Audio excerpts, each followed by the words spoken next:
I woke up in such a, I woke up with my pants off. What were your thoughts in that moment when you woke up? I thought, oh my gosh, what happened? A woman claims she was raped by a Buddhist teacher at a local religious center. People I spoke with say functions more like a cult. That woman says she experienced an awakening years later, which led her to filing a lawsuit requesting $8 million in damages, with multiple defendants listed, individuals, and the Buddhist center itself. We started looking into this lawsuit and allegations over a month ago. As we talked with people familiar with the Buddhist Retreat Center, we heard stories about financial pressure, sexual grooming, and a godlike figure who rules at times like a dictator. We want to warn our viewers, this story describes allegations of sexual assault and can be triggering. Viewer discretion is advised. In the lawsuit originally filed in state court, now in U.S. District Court, Rachel Montgomery describes how she was a vulnerable teenager from Washington who moved to the Dzogchen Buddhist Retreat Center in a remote section of Veneta. I was just willing to really give everything and all I could to be fully committed to this community that was giving me an opportunity to work in their community. She moved in 2011 after attending a 4th of July party there with her longtime friend.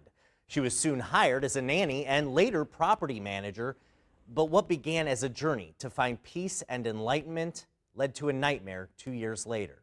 If these types of activities that happened are Buddhist, then I think we all need to know that, because I think in hindsight, to me, the more I understand them, the more I talk to other people that have had similar things happen in Buddhism, I think they are hard to hear because they're actually just me describing incidences of sexual assault.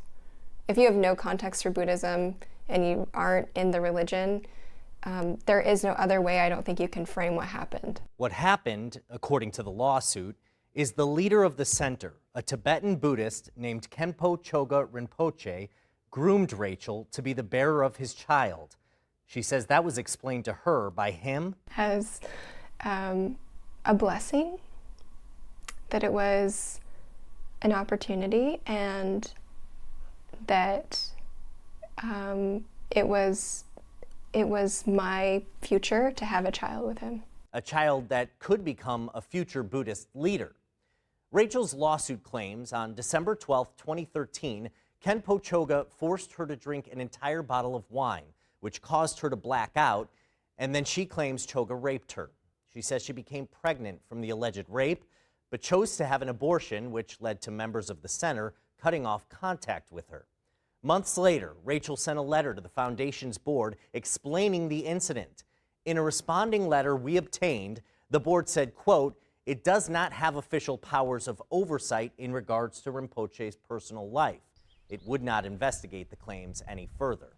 At the end of the day, if we say, yeah, in this particular community, there were some things that were set up in such a way that people were vulnerable to be harmed, or people were harmed, to me, that's not such a bad thing to admit. It's something another former student at the retreat center told me.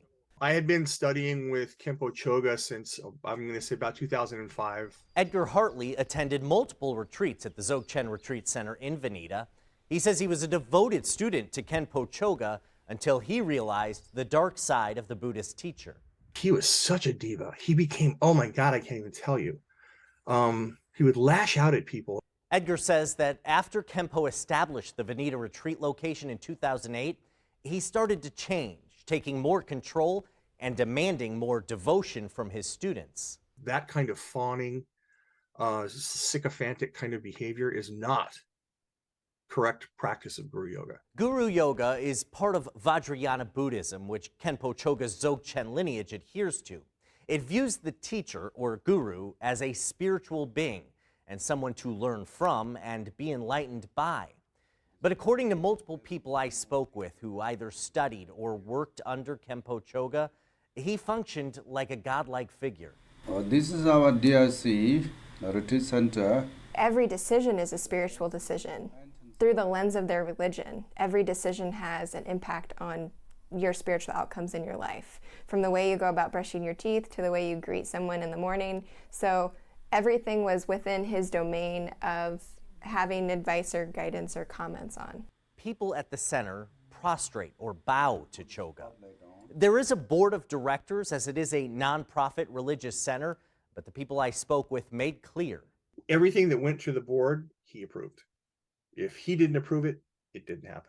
It also meant when one goes against Choga, they go against everyone.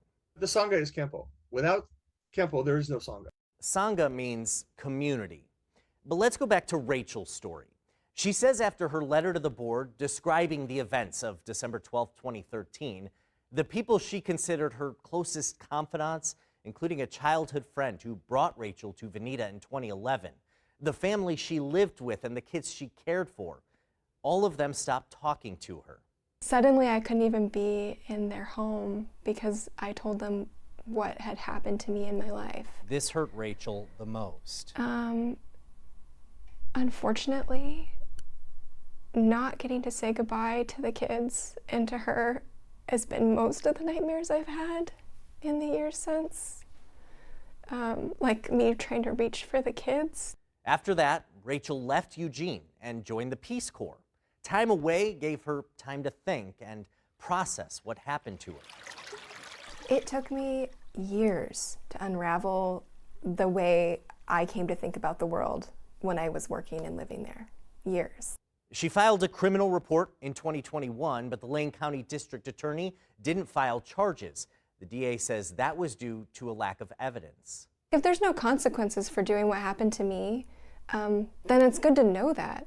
It's good to have that information out there. Like, look, you can do what happened to Rachel, and there's no consequences in Oregon. Rachel's lawyers believe Kempo Choga was in Taiwan after the lawsuit was filed. Social media accounts refer to retreats he taught in foreign countries. When the lawyers attempted to serve him notice of the lawsuit, he says he didn't get it, and so they were forced to drop him from the lawsuit. He currently faces no criminal charges or civil claims.